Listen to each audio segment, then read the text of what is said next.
Voilà, bien-aimé, tozali kokende kokumisa nzambe. Eza tango ya balongi.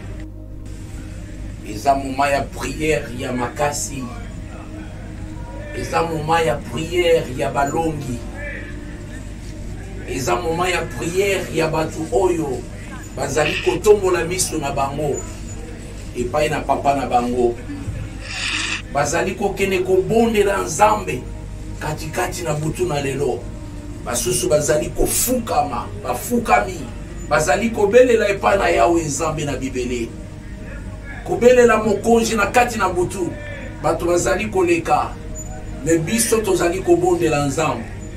Ozali kokende kokumisa nzambe wana. Ozali kokende kopesa nzambe wana merci. Na kati na butu na lelo. Bien-aimé dans le Seigneur. Bisika soki pongi ezali te. Ozali kokende kokumisa nzambe. Tolobi ete tokoluka nzambe na lolenge nyonso. Tokoluka ye tokobelela nguya na nzambe wana. Komoni sama katikati na bomoi na biso. Tokobelela nzambe, tokobelela nzambe, tokobelela nzambe. Parce que nganga na biso, makasi na biso, puissance na biso ezali nzambe oyo. Na tango mokili ezali na esika ekimelaka biso tokimelaka bobele na makolo na nzambe oyo, nzambe ya restauration. Yango tozali kokene kokumisa ye, tozali kokene kobondela ye partout bisika tozali koleka. Bien-aimé dans le Seigneur, katikati na butu na lelo ozali kokende kobelela nzambe na bibele. Ozali kokende kobelela nzambe na ngai, nzambe akutanaka na yo, nzambe oyo alokotaka yo, nzambe oyo abengaka yo nzambe na lola. Oyo tosali motema na biso ekomi ndako na ye pona kopesa ye masanjoli na solo. O nzambe na lola. Nzambe ayokaka ba oya ye, nzambe na biso tozali kobelela katikati na butu na lelo. Ndeko moko azali koyoka pongi te. Oyo ezala kati ya ba insomnie. Oyo ba femme to ba mari de nuit bayaka ko visiter ye. Tozali koloba na butu na lelo ete minyololo na ezali kokatama. Ezali kokatana na kombo na Yesu. Tozali kobelela nzambe na biso. Seigneur tofukami. Na kati na balabala na bisika nyonso tozali kokende kobelela yo. Tozali kokende kobelela moto na makasi. Otika kiti na yo na bokonzi pe oyaki. Ete nzambe na biso oyaki.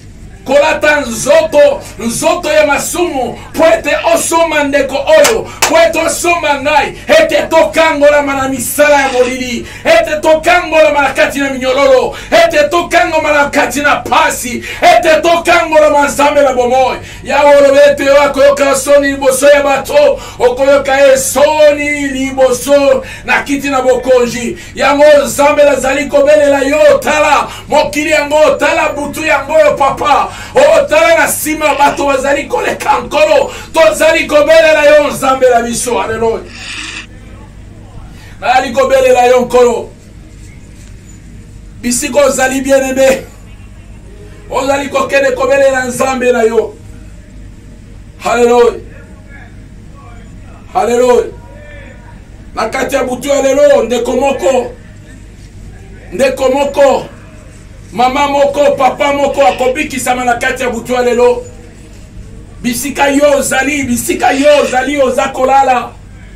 Basusu na kati na butu na lelo. Nkolo azali kokende kokangola bango. Azali kokende kokangola mabota na yo. Azali kokende. Bien-aimé tolobi ete. Ezali prière ya ba héros. Ezali prière. Ezali mabondeli. Ya batoyo basili kolamuka. Balobi ete c'est le temps de la prière. Oh toptiki pongi. Toptiki makamonyoso. C'est le temps de la prière. Tozali kokende kobondela nzambe wana.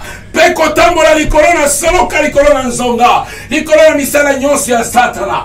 Tokobondela nzambe kino tokozwa resultat. Okobondela nzambe na yo kino nzambe akoyanola na moto. Kino nzambe akoyanola na moto. Kino nzambe akokanga minoko ya ba lion. Ata babwaki na kati na libulu ya balion minoko na bango ekokangama na kombo na Yesu. Na kombo na Yesu.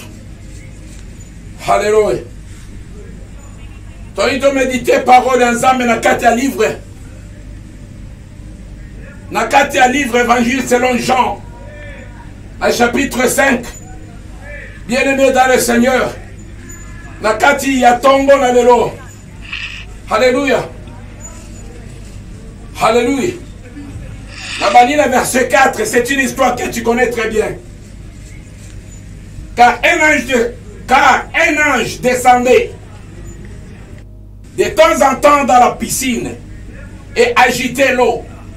Et celui qui descendait le premier, après que l'eau avait été agitée, était guéri.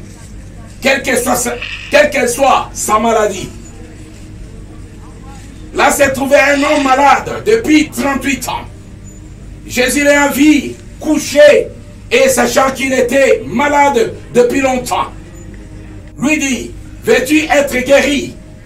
Le malade lui répondit, Seigneur, je n'ai personne pour me jeter dans la piscine quand l'eau est agitée. Et pendant que j'y vais, un autre descendit avant moi. Lève-toi, lui dit Jésus, prends ton lit et marche. Alléluia. Bien-aimé dans le Seigneur, l'ordre du Seigneur Jésus-Christ, quand il y a bouton dans l'eau, n'a bien été duré, il y a problème na yo. Et ben qui kolobana kati na yo que c'était l'absence ou bien oreille ensemble pour na yo ezalaki ya kokangama. Bien-aimé, nzamba sala ke eloko nyonso na tango na yango. Nzamba sala ke eloko nyonso na tango na yango. Soki tango ya nzambe koki, bien-aimé dans le Seigneur, mutakoki kopekisa nzamba zalite. Ezala ba ennemi na yo. Ezala banane. Ezala yango tolobiete. Soki si l'Éternel approuve la voix de quelqu'un, il dispose à Fukamisaka, même les ennemis, monde à ténèbres Fukamaka, et ça qu'on acclamé pour Natina Nayo. Bien aimé, comprenez ces choses, comprenez ces choses. Nous sommes de Dieu, nous sommes de Dieu, nous sommes des enfants de Dieu. Alléluia. Sachez-le bien que tu ne mourras jamais, tu ne mourras jamais. Tu ne mourras jamais jusqu'à ce que toutes les promesses de l'Éternel seront oui et amen dans ta vie. Alléluia. Quelle que soit la durée de la nuit, la longueur de la journée, quelles que soient les années, tu ne mets pas au monde. Tu ne trouves pas du travail. Ça c'est rien. Ce qui est important pour toi, c'est de recevoir premièrement Jésus-Christ comme Seigneur et Sauveur de ta vie. Et quand tu les reçois, voilà, toutes les portes seront ouvertes pour toi. Parce que la Bible déclare dans Matthieu 6 et 33, cherchez premièrement le royaume et la justice de Dieu. Et toutes ces choses, les enfants, le travail, la paix, le mariage, toutes ces choses nous seront données par-dessus. Bien-aimés, comprenez ces choses.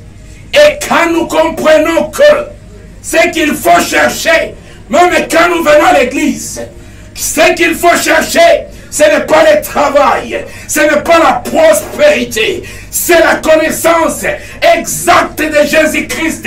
Et quand nous cherchons l'exactitude, quand nous cherchons la véritable connaissance qui est Jésus-Christ, et quand nous connaissons Jésus-Christ, sachez bien, bien-aimés dans le Seigneur, que tout ce que vous avez besoin, vous les verrez s'accomplir dans votre vie automatiquement.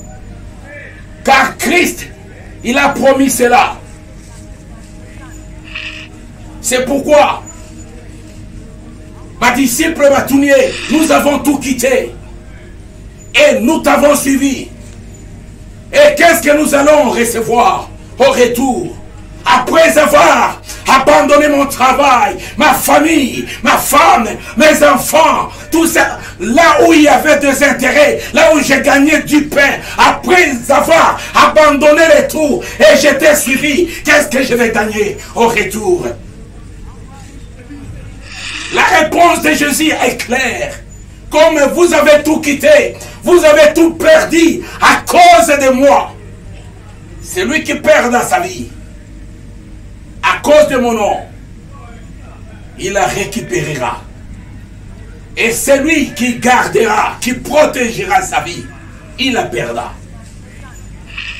Sokozana katikati ya batoyo, ba perdre mosala na bango, ba perdre mariage na bango, ba perdre ma classe na bango, ba perdre richesse na bango, à cause de Jésus. Sachez bien que une bonne nouvelle, na tongo ya lelo, une bonne nouvelle, et que tu vas récupérer cela au nom de Jésus. Alléluia. Parce qu'il est fidèle à sa parole. Il est fidèle à sa parole. Bien-aimé dans le Seigneur, on ne ferme pas l'œil. On ne ferme pas l'œil. C'est l'ère des héros. Les héros s'élèvent. Les héros sont à genoux. Les héros, ils prient l'Éternel. Les héros, alléluia. Alléluia. Bajeye nyonso na kati na mabondeli. Bazali ko fuka na kati ya butu na lelo. Bazali ko embrale ba fondement ya monde ya ténèbres. Ezali ko ninga eza embrale au toutes les fondements ya monde ya ténèbres. Na tseya mai na kati ya bazamba. Na kati ya mon peuple na bisika nyonso. Ezali embrale au nom puissant du Seigneur Jésus-Christ. Au nom puissant du Seigneur Jésus-Christ. C'est l'ère de la délivrance. Oh, c'est l'ère de la délivrance. Oh, c'est l'ère de la délivrance. Oh, c'est l'ère de la délivrance. Il y a les chaînes qui tombent. Oh bien-aimé, il y a des chaînes qui tombent. Oh, je vois les chaînes tomber. Oh, je vois les chaînes tomber. Basusu wazee na kati ya kolala bazaki na bitumba ya makasi. Et au moment où nous prions, au moment où nous sommes à genoux, au moment où nous invoquons le véritable Dieu, au moment où nous invoquons, nous demandons l'armée céleste de descendre pour combattre, pour nous donner la victoire tant promis par le Père. Alléluia. Alléluia. Bando kinyonso bayaka tutoturi andako na yo libota na yo. Bayaka. Ba oyo bayaka na ba cauchemar banzoto ba songe. Bitumba nyonso ya butu na kati na moma oyo. Nazali ko kende ko écraser puissance na yango. Na kombo na Christ Jésus. Na kombo na Christ Jésus. Nazali ko kende ko renverser ba donner. Bisika nyonso bakelaka bazali ko saka. Bazali ko loba ko méditer. Na ba porte bandako. Ezala na ba voiture bisika libanda na bisika nyonso. Oh na kati na ba quartier. Bisika ba boaka kami pepe ya ba trouble. Na kati na ba avenir. Nazali ko kende ko détruire. Il y a un héros à genoux na kati ya butuna lelo. Nazali ko kende ko détruire. Alléluia. Puissance signor sur un monde de ténèbres. Puissance signor sur un monde diabolique. Nakati ya mboka Dublin mobimba. Lokola awa nakati ya Golwe. Bisika bato bazali ko baruka. Alléluia. Bisika ba esprit elati nzoto ezali ko evre katikati na butu oyo. Nazali ko kene ko écraser. Nazali ko kene ko écraser. Bilombe na mabonde li bazali ko fukama. Bilombe na mabonde li bazali ko fukama. Bazali ko belela nzambe na bibele. Oya repondaka na moto. Alléluia. Oya repondaka na moto. Alléluia. Oya zali ko changer te azali toujours le même. Oya repondaka na moto nzambe na lola. Nzambe na bikamwa. Alléluia. Ali ko bondela pona bandeko oyo malade. Et bakisaka vitesse na bango na kati na butu. Nazali ko stopper envoûtement pe vitesse nyonso, ko stopper ba mort nyonso, vole nyonso satanique, ya ko iba milimo ya bana na nzambe, katikati na butu na lelo, na détruit pe ko stopper yango au nom de Jésus-Christ. Alléluia.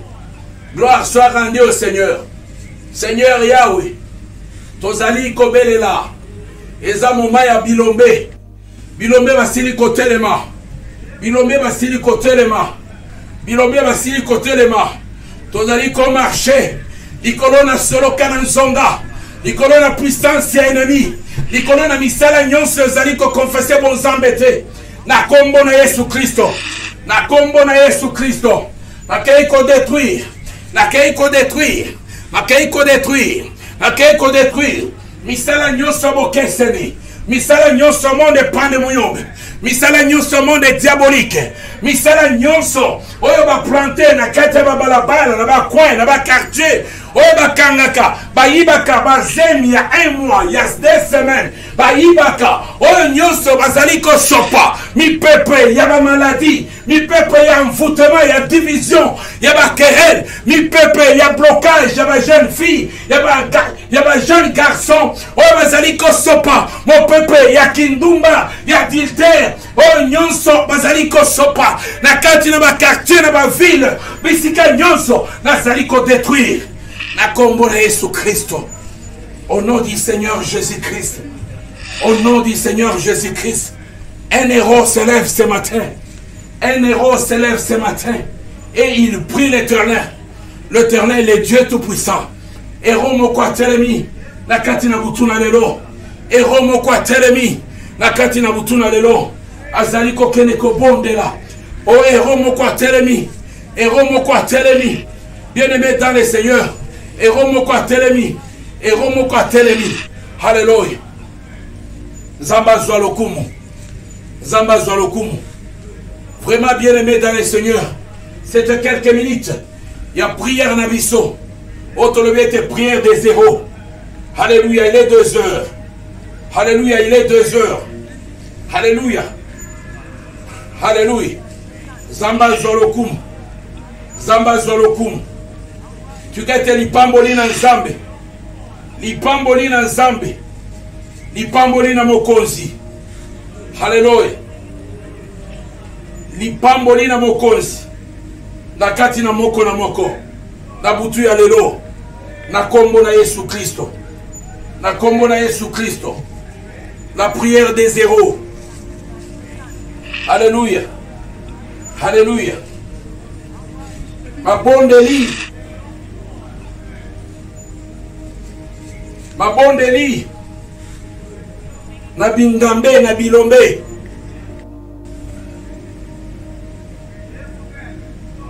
Alléluia. Alléluia. Bisika bolali. Bisika bozali. Tu que tes zamba visiter moko na moko. Na se apongi oyo. Zamba kene ko visiter yo.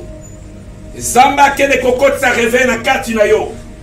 Zamba kene ko tala yo. Zamba kene ko lobela yo. Zamba kene ko répondre yo. Na kati ya butu na lelo. Zamba akene ko sala ya kokamo. Bilombe batelemi na kati na mabondeli. Zamba kene ko sala ya kokamo na kati na vina yo. Na kati na butu na lelo. Ozala connecté na Nzambe na lola. Et Nzambe na lola a visité au-delà. Loboko na Nzambe na lola esimba parce que ezala kitango ya bilombe na mabondeli. Bilombe oyo basitu kaka kati kati na butu. Basitu kaka bakoti mbana moko na kati na mabondeli. Voilà bien aimé dans le Seigneur. Ezala ki ya bilombe. Tango toyokete molimo na Nzambe ezali comme mabiso na kati ya dimension ya mabondeli pona ko stopper misala nyonso ba trajectoire nyonso moni satana partout esika bazali kokota kobima kobima ko stopper ko kangana ba avenir na bisika nyonso dans les heures na kati na kanaba mai na se na kati na mabele bisika nyonso. Il n'y a pas de voyage au nom de Jésus-Christ. To stopper ma attaque nyonso, to stopper ma vol nyonso, démoniaque et satanique. Au nom de Jésus. Gloire soit rendue au Seigneur. Zamba zamalam. Zamba zamalam. Parce que l'homme moko atelemaki. Bana restauration. Bana na Nzambe na mokili mobimba. na kati ya mboka Afrique du Sud, pasteur Alpha ainsi que bana nyonso ya restauration. Frère Bernie na kati na mboka la Kinshasa ainsi que bana nyonso ya restauration. Pasteur Doudou, pasteur Julien, Papa Willy, bana nyonso ya restauration. Au nom du Seigneur Jésus-Christ na kati ya mboka ya Irlande. Na mokili mobimba esika basantu bazali ya kofukama na ta oyo na 2h du matin oyo bazali ya kofukama bazali kobelela nzambe na bibele. Tu dois être nzambe na bibele oya yanolaka na moto oya kangaka minoko na bankosi oya stopaka moto oyo mai etosaka te mpe mopepe etosaka nzambe wana amimonisa na pongi ya mutu moko oyo alali na kati na moma oyo pe azali koyamba message oyo nayebi ete na moma oyo ebele na basœurs na bafrères bazali komona l'ange de l'église et la restauration qui est debout azali communiquer na esprit na bango afin que l'esprit ya Nzambe l'ange de l'église la restauration. Alléluia. Gloire soit rendue au Seigneur.